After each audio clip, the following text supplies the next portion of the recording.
लोकमान्य टिळक यांचे पणतू डॉक्टर दीपक टिळक यांचं निधन झालं।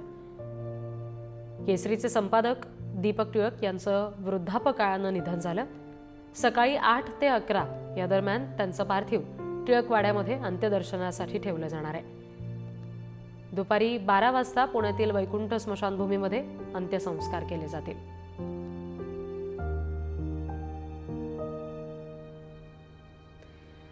दैनिक पुढारीचे निवासी संपादक सुनील माळी सर सध्या आपल्याशी जोडले गेले, त्यांच्याशी आपण याबाबत बोलणार आहोत। सुनील सर, केसरीचे संपादक दीपक टिळक यांचं वृद्धापकाळानं निधन झाल्याचं कळतंय। आणखी त्यांच्या अंत्यसंस्कारांविषयी त्यांच्या कुटुंबियांकडून काही माहिती दिली गेली आहे का? हो, 12 नंतर त्यांचे अंत्यसंस्कार होणार आहेत। दुपारी 12 वाजेनंतर सकाळी 8 ते 11 या वेळात केसरीवाडा येथे त्यांचं पार्थिव दर्शनाला ठेवण्यात येणार आहे आणि त्यानंतर 12 नंतर वैकुंठ स्मशानभूमीमध्ये दीपक टिळक यांच्या पार्थिवावर अंत्यसंस्कार होतील। जी, केसरी संदर्भात आपण आत्ताच्या क्षणाला काही स्मृती त्यांच्या सांगू शकता का? निश्चित। एकतर दीपक टिळक यांना घराण्याचा फार मोठा वारसा होता।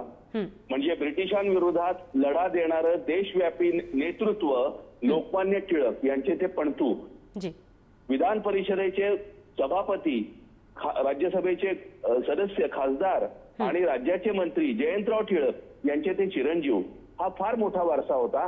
ते लोकमान्यांचे थेट पणतू होते आणि लोकमान्यांनी त्यानंतर जयंतरावांनी केसरी मराठा ट्रस्ट, केसरी वृत्तपत्र आणि एकंदर पुण्याच्या सामाजिक जीवनामध्ये जे काम उभं केलं ते काम तितक्याच समर्थपणे दीपक टिळक यांनी पुढे नेलं असं आपल्याला म्हणता येईल। पुण्याच्या सामाजिक, राजकीय आणि आर्थिक अशा अनेक क्षेत्रांमध्ये वेगवेगळ्या संस्था ज्या उभ्या राहिलेल्या आहेत, त्या लोकमान्यांपासून जयंतरावांपर्यंत अनेकांनी ज्या उभ्या केलेल्या आहेत, या संस्थांचा कारभार त्यांनी समर्थपणे सांभाळला।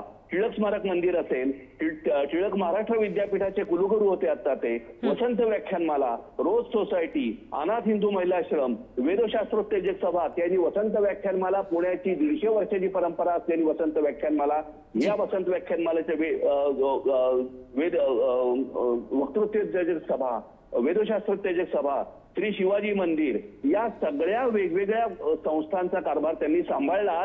पण या केवळ वडिलांनी किंवा पणतूंनी जो तयार केलेला वारसा तो केवळ सांभाळला नाही, तर त्यांनी अनेक नवीन क्षेत्रामध्ये आपला ठसा उमटवला। उदाहरणार्थ ते स्वतः उत्तम जुदोपटू होते। त्यांनी जुदोचा 8 डेन नावा हा जो काही किताब आहे, ही जी काही पायरी आहे, ही पातळी आहे, या पायरीपर्यंत ते गेले होते। देश पातळीवरच्या जुदोच्या संघटनेचे ते सदस्य होते आणि देशात जुदोचा प्रसार करण्यासाठी ते कार्यशील होते। केसरीचे संपादक ते 2001 मध्ये झाले। त्या दैनिक केसरीचे सर्व व्यवस्थापक म्हणून सुरुवातीला त्यांनी 1983 मध्ये सूत्र घेतली। सह्याद्री साप्ताहिकाचे संपादक ते 1984 पासून आजपर्यंत आहेत आणि दैनिक केसरीचे 2001 पासून आजपर्यंत ते प्रमुख संपादक राहिलेले होते। जी, सुनील सर, धन्यवाद। या सगळ्या दीपक टिळक यांच्या स्मृतींना आपण उजाळा दिलात, आमच्याशी बोललात यासाठी।